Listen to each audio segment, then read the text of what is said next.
Do you own the land that you're farming or gardening on, or are you a steward of that land, even if you own that land? To me, land ownership is just kind of like a piece of paper. It comes and it goes, and I'm not too sure that it has any meaning except for the meaning that we give it. Whereas land stewardship is a way to deepen into connection with nature, with earth, the community, and the food that we grow, and the animals that we are stewarding. In this conversation with Charlene Eigen-Vasquez, who is a lawyer, a visionary, and a farmer, we take a look at what it means to break down silos that are separating us in the way that we think and the way that we see the world. And we talk about how we can come together in community to change the way that we're growing food. And she also shares with us one of her favorite practices to connect more deeply to the earth as a land steward, and how you can do it in your very own farm or garden, whether you're gardening just a few square feet or gardening hundreds and thousands of acres. Anybody can do this practice.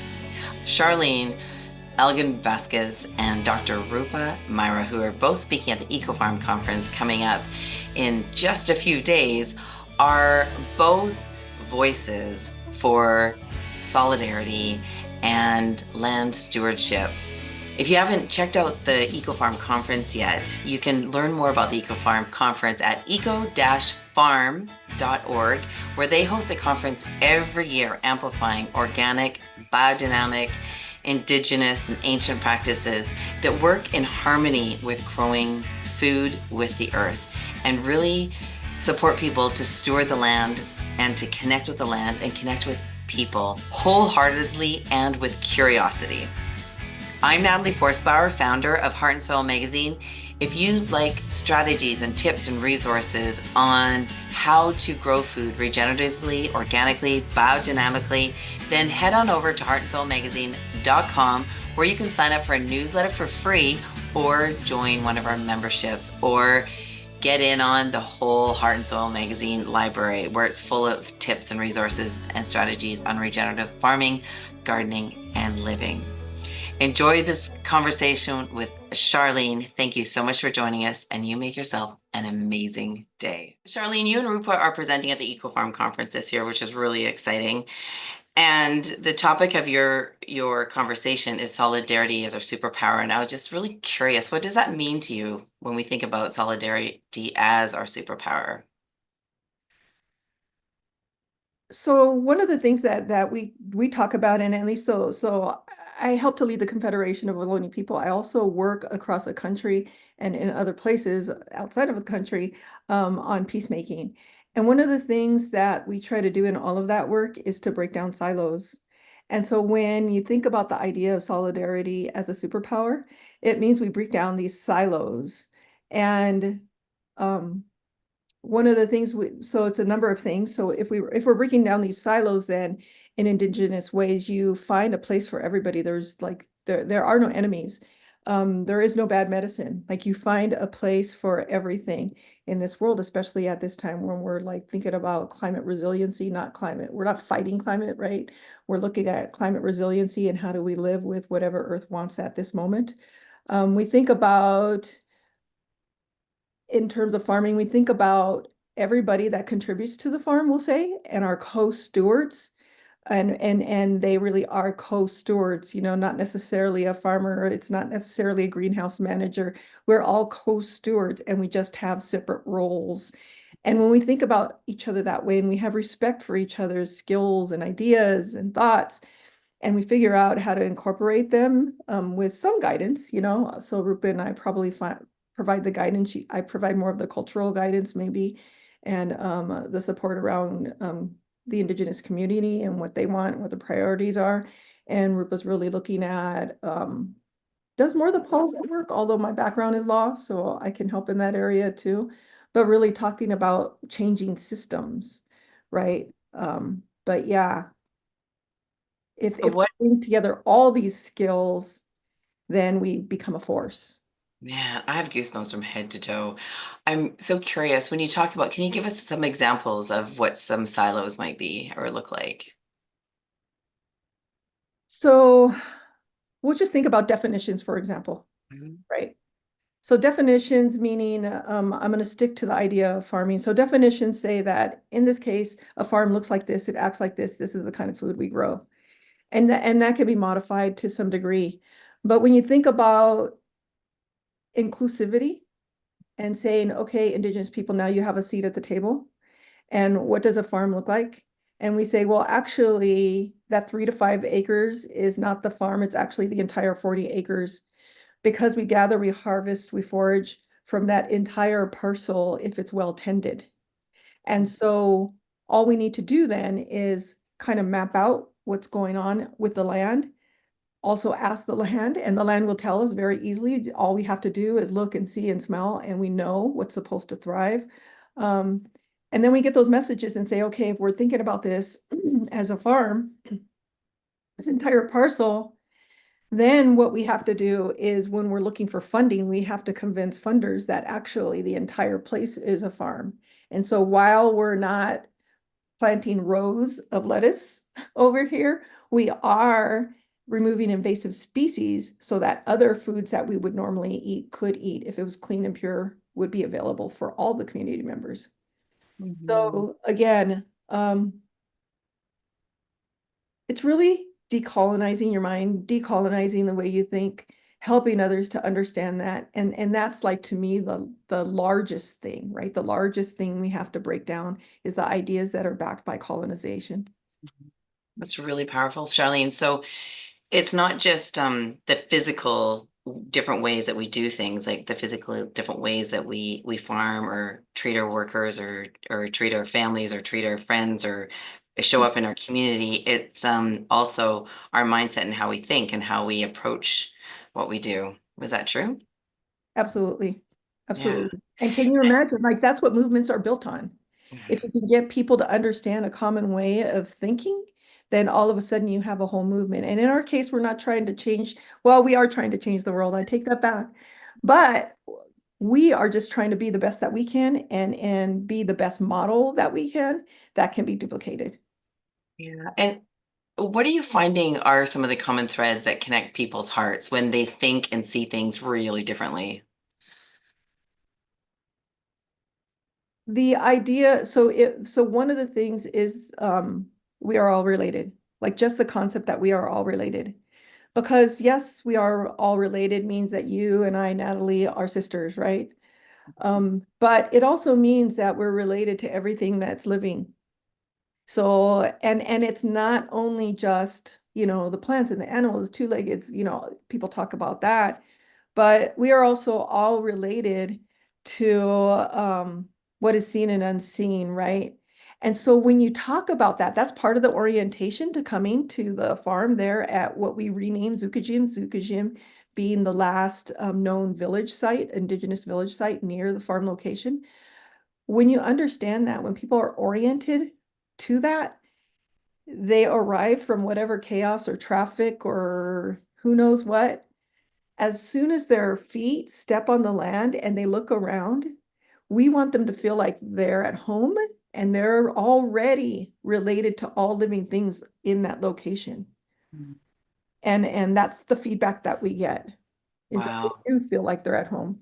Yeah, tell us just really briefly about your farm, like what it is, where it is, and how you steward the land. Sure. So the farm is located a little over a mile from the ocean, right there in San Gregorio off of Highway 1, not too far from Highway 1 in California. And it has some beautiful connections. So there's a creek running right next to it, which connects us to the ocean. There's a marine layer that sometimes will come over that reminds us how close we are to the ocean, even though you can't actually see the ocean. We're a bit in a bit of a valley where we're at. We co-steward 3 to 5 acres. I already mentioned that a little bit of intentional farming. The things that we grow. Um, Everything is redistributed to the community, to nonprofits for free, which is huge because one of our goals is to decommodify food. And so we thought about vulnerable populations and what they might need and what they can't afford and what they don't have access to. And our goal is that if we put all of our energy, our good energy and beauty, and the volunteers are taught to do the same thing into this food when we redistribute it, people feel that and they understand that, and it fills their body and nourishes their body. It's about the food, yes, physically, but it's also about the intention and the energy that's being um, given for free. So that's part of it. The other thing I would say about the farm is the remainder of the land that's not intentionally farmed is left as open space. And we also have a designated area that we reserve for ceremony. And so it's the idea of the ceremony, the drum, the songs, like, and some of that extends beyond the like ceremony space into the farm area. You know, we can go out there and we can sing and pray out there too as needed. We have Indigenous people that have come from all over the continent because we do peacemaking gatherings and ceremonies, and they know of the place, and we host the Confederation of Ohlone people host folks, and so that it's constantly reverberating life. It's constantly like lifting up the spirit of that place. And so that's a little bit about it. The way it's farmed, which I think is super important, is we have a very small staff, and they've been there for a couple of years and have learned some very intentional eco-agricultural ways of farming. So they have some very special techniques, and even the way the rows are laid out, they're not straight. They go with the curves of the land. It's really beautiful, and so we make sure that not only are we paying attention to the folks that we're giving the food out to, but we need to pay special attention to those who are working there and custodian land, spending the most time there. And so in doing that, we ask them about, you know, what should be grown, how should it be grown, do they have ideas? Because they also have a close relationship with the community who's being served. And then the other thing that we do and have done in the last couple of years is survey those folks who are receiving the food to find out if there's something different that they'd like grown that they can't access easily in the local grocery store. And that has been really cool because what we know is that those things that are far removed from our culture that we're not able to access in terms of food are those things that would make us healthier than we could possibly imagine. Mm.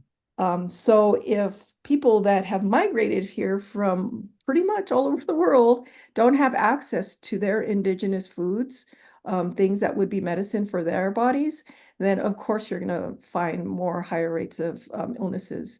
So we can't grow everything, you know, it's based upon climate, but we do our best to like keep that in the back of our mind and pay attention to what people are asking for. And that's a big Mm. part of being, you know, really community driven.